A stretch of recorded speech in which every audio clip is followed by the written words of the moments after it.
अध्याय 12 after death.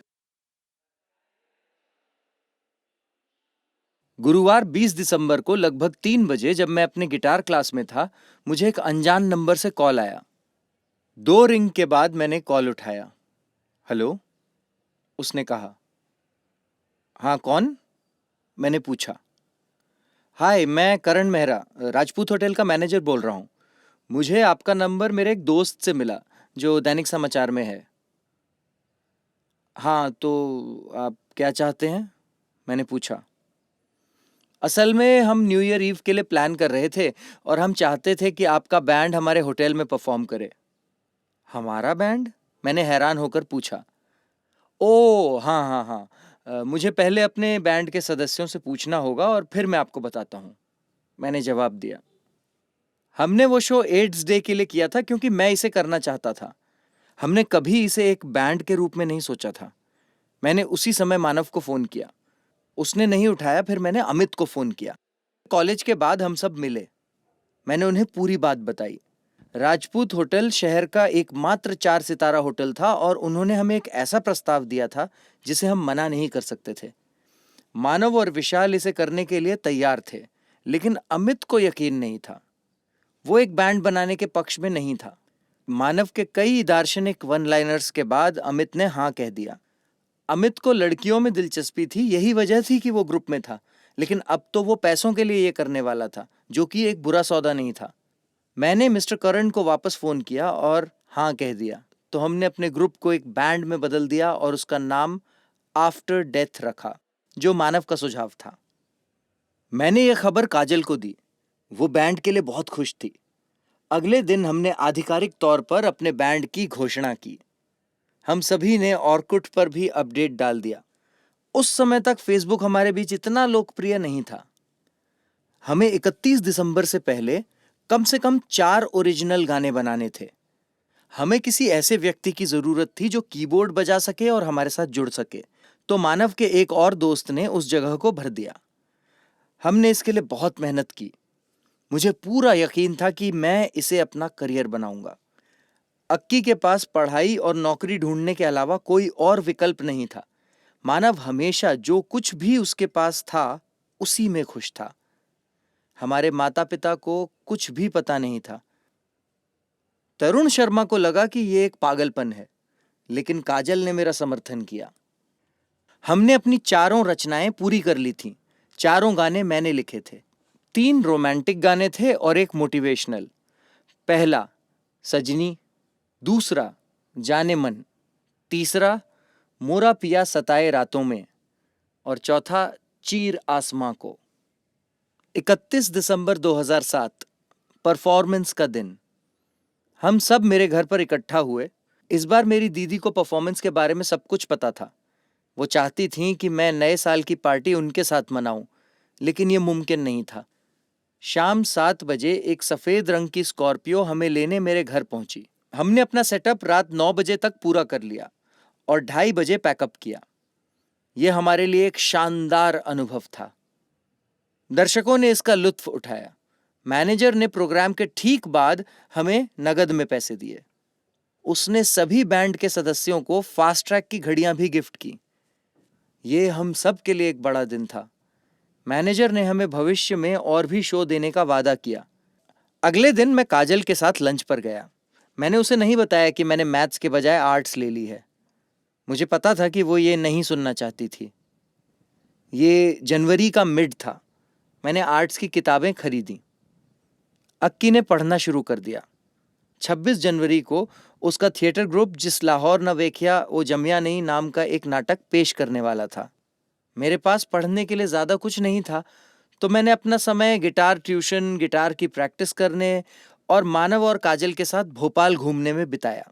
उस समय तक रश्मि को भी मेरे पूर्व कॉलेज से एक बॉयफ्रेंड मिल गया था। मानव की एक क्लासमेट प्रिया को उस पर क्रश हो गया था। वो एक दूसरे से मिलने लगे थे, लेकिन किसी ने आधिकारिक तौर पर प्रपोज नहीं किया था। अक्की कोशिश कर रहा था, लेकिन हमेशा की तरह उसे कोई बदकिस्मत लड़की नहीं मिल पा रही थी। आकाश का मुझे पता नहीं, हम ज्यादा नहीं मिलते थे। वो मेरे लिए एक तरह का साइको था। श्वेता आंटी की याद को डिलीट करना आसान नहीं था। हर बार जब मैं अपने दिमाग का रिसाइकल बिन डिलीट करने की कोशिश करता था तो वो अपने आप उसे रिस्टोर कर देता था। मैंने उसके साथ जो पल बिताए थे वो हमेशा मेरे दिमाग में रहेंगे। मैं काजल को सब कुछ बताना चाहता था लेकिन मैंने नहीं बताया। हमने मार्च तक 4 सफल शोज किए और कुछ पैसे कमाए। मेरे एग्जाम 15 मार्च से 29 अप्रैल तक थे, अक्की के 18 मार्च से 15 मई तक। तो एक बार फिर से पढ़ाई का मौसम वापस आ गया। 30 मार्च को मुझे तरुण शर्मा का फोन आया। उन्होंने मुझे बताया कि 2 दिन बाद हमें उस कॉलेज वाले मामले में हस्ताक्षर के लिए अदालत जाना होगा। हम सब 2 अप्रैल को अदालत में मिले। शुक्र है कि उस तारीख को मेरे और अक्की के कोई एग्जाम नहीं थे। हमारे दिमाग में एकमात्र परेशान करने वाली चीज कभी ना खत्म होने वाला केस था। हमें इसे जल्द से जल्द हल करने की सख्त जरूरत थी, लेकिन यह हमारे लिए एक मुश्किल काम था। 15 मई को हमारे एग्जाम खत्म हो गए। मानव और उसके दोस्त भी अपने सेमेस्टर और प्रैक्टिकल से फ्री हो गए थे। शाम को मैंने अपने बैंड के सदस्यों को बलवंत दा ढाबा में पार्टी के लिए बुलाया, क्योंकि मैं और अक्की अपने माता पिता से मिलने इटारसी जाना चाहते थे। मानव ने आकाश को इनवाइट किया। इस बार वो हमारे साथ शामिल हुआ। हम सब ढाबे पर गए। हमारे पास पार्टी में जोश भरने के लिए एक बड़ा ग्रुप था। उस समय आकाश को मेरे बैंड के प्रति अच्छा महसूस हुआ। उसे बैंड का हर सदस्य पसंद आया। हमने 1 महीने में कम से कम 2 शोज करने का लक्ष्य रखा। हमारा बैंड धीरे धीरे भोपाल में पहचाना जा रहा था। हमने काले रंग की टी शर्ट्स डिजाइन की जिस पर आफ्टर डेथ लिखा था। पार्टी रात 1 बजे खत्म हुई। मानव और आकाश को छोड़ने के बाद मैं और अक्की अपने कमरे पर वापस चले गए। अगले दिन मैं और अक्की अपना बैग पैक कर रहे थे। हम स्टेशन गए। शाम के 5:40 हो चुके थे और अब हम जनशताब्दी में थे। ट्रेन चलने ही वाली थी कि तभी मुझे तरुण शर्मा का फोन आया। उन्होंने मुझे याद दिलाया कि हमें कोर्ट में साइन करने जाना था। मैं बहुत परेशान हो गया था। ट्रेन अपनी रफ्तार पकड़ ही चुकी थी कि प्लेटफॉर्म खत्म होने से पहले मैं और अक्की आखिरी पल में कूद गए। हम मानव के रूम गए, क्योंकि मुझे स्टेशन से अपनी दीदी के घर वापस जाने का कोई कारण नहीं मिला। अगले दिन कोर्ट में साइन करने के बाद हम इटारसी चले गए। वहां के युवाओं को हमारे बैंड के बारे में पता था। मेरे माता पिता को भी थोड़ा बहुत अंदाजा हो गया था कि मैं वहां कुछ कर रहा था। मैं और अक्की इटारसी में बस मजे कर रहे थे। 2 दिन बाद आकाश भी हमारे साथ शामिल हो गया। वो हर 15 दिन में इटारसी आता था। उसे हमारे अलावा कोई और पसंद नहीं था, तो वो हमारे साथ हो लिया। हम 3 शाम को घंटों घूमते थे। उसने मुझे बताया कि वो मुझे पहले पसंद नहीं करता था, लेकिन धीरे धीरे वो करने लगा। अगर वो मुझे पसंद नहीं करता था तो ये उसकी समस्या थी, मेरी नहीं। लेकिन मुझे पता था कि वो एक साइको है, तो मैंने उसे कुछ नहीं कहा। उसे दोस्तों की जरूरत थी और मैं उसकी मदद करने की कोशिश कर रहा था। 2 जून सोमवार 11:30 बजे मैं अक्की और आकाश के साथ बाजार में छोले पकवान खा रहा था। तभी मेरा मोबाइल बजा। ये मानव था। बोलो, मैंने कहा। हम बर्बाद हो गए, उसने जवाब दिया। क्या हुआ? विशाल और अमित में लड़ाई हो गई है और ये गंभीर है। यार चिंता मत कर, सब ठीक हो जाएगा, मैंने कहा। ये गंभीर है, उसने फिर से कहा। अरे देख लेंगे, नाश्ता खत्म करके कॉल करता हूं, मैंने कहा। लेकिन मैं फोन करना भूल गया और अगले दिन मुझे एक और चौंकाने वाली खबर मिली। मेरे जीजा जी के भाई जो भोपाल में रहते थे, उनकी एक कार दुर्घटना में मौत हो गई थी।